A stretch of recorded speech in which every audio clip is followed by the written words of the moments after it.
স্বর্ণলতা একটি ঔষধি উদ্ভিদ।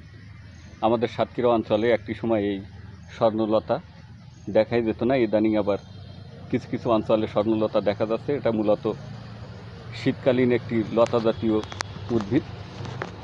এটা অন্য গাছের উপরে ভর করে জন্ম নেয় এবং বেড়ে ওঠে।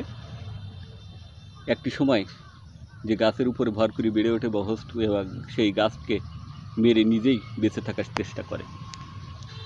এই স্বর্ণলতার যে ঔষধি গুণ, আয়ুর্বেদের যে ব্যবহার, ক্ষত সারতে এর ব্যবহার অত্যন্ত গুরুত্বপূর্ণ এবং এই ক্ষত সারতে পানিতে গরম করে সেই পানি গড়গড়া করলে বা কুলকুলে করলে মুখের ভিতরে যত ধরনের ক্ষত আছে খুব দ্রুত সেরে যায় এবং শরীরের বাইরে যে ক্ষত হয় সেই ক্ষত সারতে এর রস খুবই প্রয়োজনীয়। খুব দ্রুত ক্ষত সারতে এই স্বর্ণলতার কোনো বিকল্প নাই। এছাড়া আর্থ্রাইটিস, বাত ব্যথা সহ আরও বহু ব্যবহার এই স্বর্ণলতার আছে। তো আবারও দেখা হবে নতুন আরেকটি ভেষজ নিয়ে।